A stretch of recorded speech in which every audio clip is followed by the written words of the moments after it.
नमस्कार. चांगदेव पासष्टी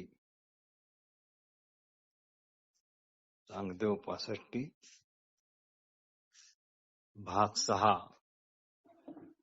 ओवी क्रमांक 25.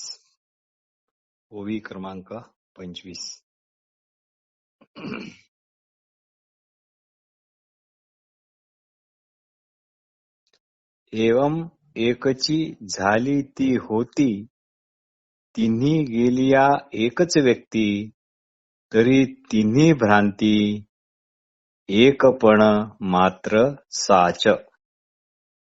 एवं एकची झाली ती होती, तिन्ही गेलिया एकच व्यक्ती, तरी तिन्ही भ्रांती एकच पण साच.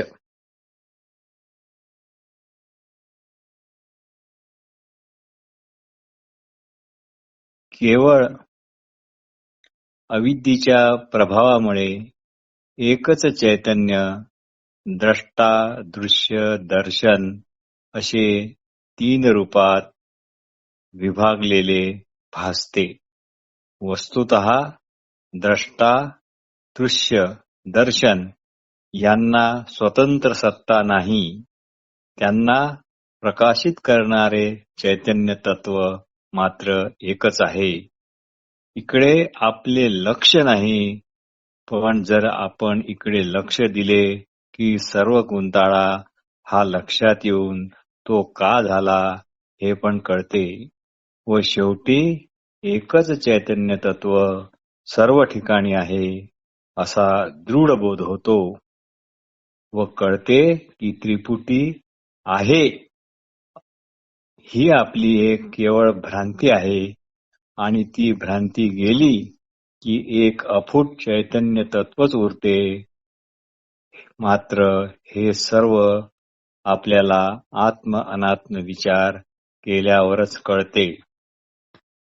आत्मस्वरूप म्हणजे चैतन्य हे अहमता, ममता, इदमता, दृष्टत्व, दृश्य, दर्शन इत्यादी सर्वांना प्रकाशित करणारे आहे. ते केवळ ज्ञान मात्र आहे. हेच आपले मूळ स्वरूप आहे. अशी वृत्ती सदैव आत्माकार राहिली पाहिजे.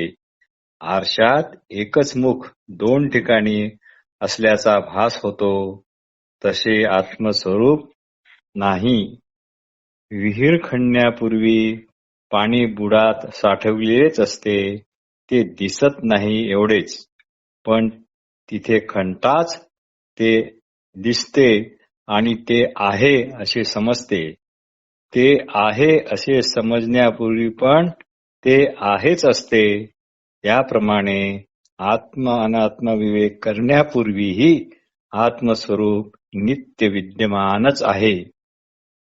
सरोवरातील पाणी आटले की त्यात पडलेले प्रतिबिंब हे बिंबाच्या ठिकाणी म्हणजे आपल्या मूळ ठिकाणी मूळ स्वरूपात लय पावते, जे की नित्य विद्यमानच असते. किंवा जर घट फुटला की त्यातील आकाश हे महाकाशाशी सदैव अभिन्नच असते. त्याला वेगळे तऱ्हेने लय पावण्याची आवश्यकता नसते. आकाश आणि महदाकाशाशी एकरूप झाले असे त्यामुळे म्हणता येत नाही, कारण ते मूळचे तेच आहे. तसेच आपल्या बाबतीतही आहे. आपण पण मूळचे तेच आहोत. लाकडाचे जळणे संपले की अग्नी परत आपल्या मूळच्या अव्यक्त अशा मूळ स्थानी येतो. त्याप्रमाणे जेव्हा आपण आपल्याला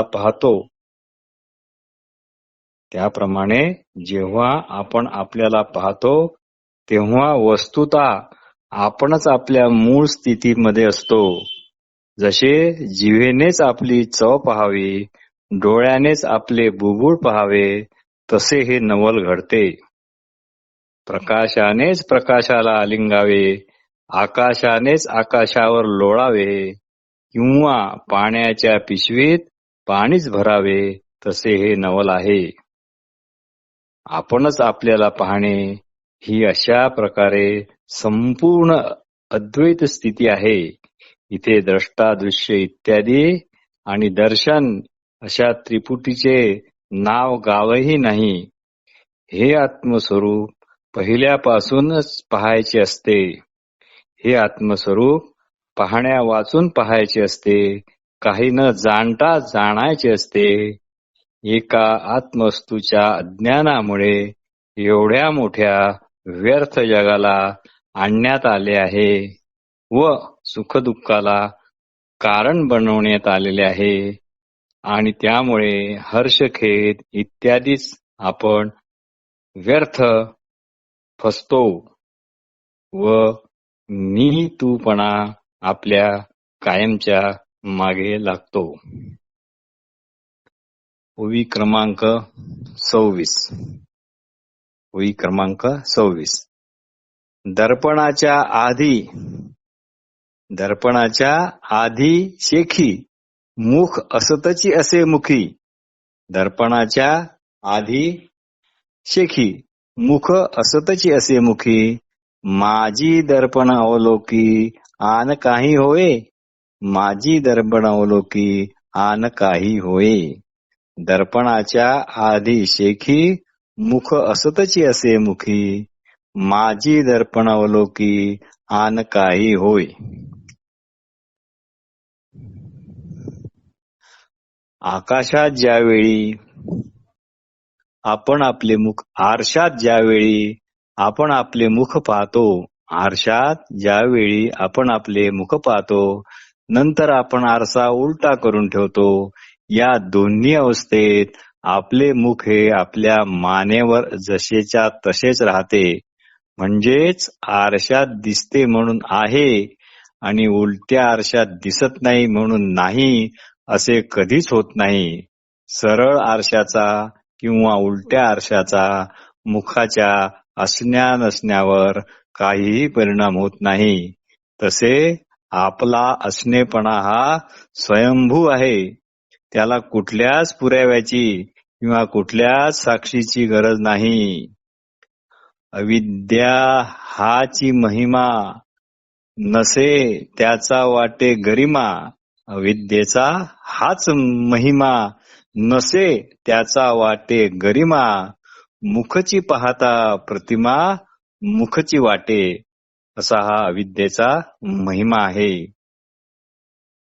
आकाशासहित सर्व काही समजा एक बिंबच असेल तर त्याचे प्रतिबिंब कुठे पडणार. त्याची किरणे कुठे शिरणार. सर्व ब्रह्मांड जर बुडून जलमय झाले तर नद्यांना आलेले पूर हे पूर तरी म्हणता येतील काय. ओवी क्रमांक 27. ओवी क्रमांक 27. पुढे देखिजे तेणे बगे. पुढे देखिजे तेणे बगे. देखते ऐसे गमो लागे. देखते ऐसे गमो लागे. परी दृष्टी ते वाऊगे झकवीत असे. परी दृष्टी ते वाऊगे झकवीत असे. पुढे देखिजे तेणे बगे. देखते ऐसे गमो लागे. परी दृष्टी ते वाऊगे झकवीत असे. आरशात जेव्हा आपण आपले मुख पाहतो म्हणून मुख आहे असे होत नाही, किंवा आरशात आपण आपले मुख पाहतो म्हणूनच आपल्या ठिकाणी दष्टेपणा आला, नाहीतर आलाच नसता असे म्हणणे म्हणजे केवळ गाढवपणाच होय. इथे प्रतिबिंब आपल्याला फसवीत आहे हे कळणे अत्यावश्यक आहे. हाच तर अविद्येचा महिमा आहे. या विद्येमुळे जे नाही त्याला महत्व प्राप्त झाले आहे. म्हणजे प्रतिबिंब म्हणजे मी हा भ्रम जोपासला गेला आहे. हा भ्रम जोपासला गेला आहे. आरसा समोर असला तर त्यात आपण आपले मुख प्रतिबिंबित झालेले पाहतो, पण केवळ ते प्रतिबिंब पाहून आपण आहो असे मानायचे काय? त्याआधी आपण होतोच ना की नव्हतो? त्याआधी आपण होतोच ना की नव्हतो. ओवी क्रमांक 28. ओवी क्रमांक 28. म्हणून दृश्याचिये वेळे दृश्य दृष्टत्वा वेगळे वस्तू मात्र निहाळे आपणापाशी. म्हणून दृश्याचिये वेळे दृश्य दृष्टत्वा वेगळे वस्तू मात्र निहाळे आपणापाशी. म्हणून चांगदेवा दृश्य कालातही म्हणजे ज्यावेळी आपण रूपरस गंध स्पर्श याची अनुभव घेतो त्या काळातही आणि दृष्टत्व काळातही आत्मवस्तू या दोघाहून ही जशी निराळी असते. दृश्य दृष्टत्व हे परप्रकाशित असे प्रकाशक आहे, पण आत्मवस्तू ही स्वप्रकाश रूप आहे. ती प्रकाश्य अशी कधीच होऊ शकत नाही. हे चांगदेवा, तुझे असले पण दुसऱ्या कुणाच्या वस्तूने प्रकाशित केले म्हणून आहे की तू स्वयंच प्रकाशित रूप आहेस याचा प्रथम निश्चय कर. याचा प्रथम निश्चय कर. जर एखाद्याला 2 सरांचा नीलमण्यांचा हार जर भ्रमाने विषारी सर्परूप वाटला आणि त्यामुळे तो दुःखी होऊन भयभीत झाला, पण त्याच हाराचे यथार्थ रूप ज्याला समजले त्याला सुख वाटून तो आनंदित होतो. स्वाती नक्षत्रातील पाण्याचे थेंब शिंपेत पडले तर मोती होतात आणि सर्पमुखी पडले तर काळकूट विष होतात. त्याप्रमाणे हे समजावे. ज्ञानी पुरुषाला सर्वत्र चैतन्यच चैतन्य आहे असा आनंददायक आणि अभेदात्मक प्रत्यय येतो, पण अज्ञानी माणसाला मात्र सर्व जग दुःखपूर्ण आणि यातनामय असे वाटते. आपण सर्वांना सतत वाटत असते की मी अमुक तमुक आहे. आपणा सर्वांना सतत वाटत असते की मी अमुक तमुक आहे. यातील मी आहे म्हणून जे स्फुरण आहे ते आत्मवस्तूचे शुद्ध स्फुरण आहे. यातील मी आहे म्हणून जे स्फुरण आहे ते आत्मवस्तूचे शुद्ध स्फुरण आहे व मी अमुक अमुक आहे हा शुद्ध स्फुरणाला विसरल्यामुळे व्यर्थ आलेला भ्रम आहे. म्हणजेच नीलमण्यांचा हार न दिसता त्या ठिकाणी भ्रमाने विषारी सर्प दिसावा तसे हे आहे. नुसते मीचे स्फुरण हे चैतन्य तत्वाचेच आहे. आत्मवस्तूचेच आहे. म्हणून एरवी सर्वांच्या हृदय देशी मी अमुका आहे ऐसी जे बुद्धी स्फुरे अहर्निशी ते वस्तुगामी. एरवी सर्वांच्या हृदयदेशी मी अमुका आहे ऐसी जे बुद्धी स्फुरे अहर्निशी ते वस्तुगामी असे श्रीकृष्ण भगवान अर्जुनाला सांगतात. आत्मवस्तूचा आपल्याच ठिकाणी अफूट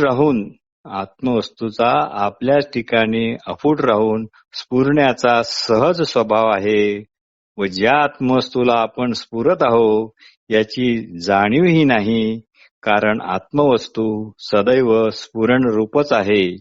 अशा आत्मवस्तूचा व शुद्ध मीचा आणि अमुक तमुक अशा मीचा विवेक फारच सूक्ष्म आहे. धन्यवाद.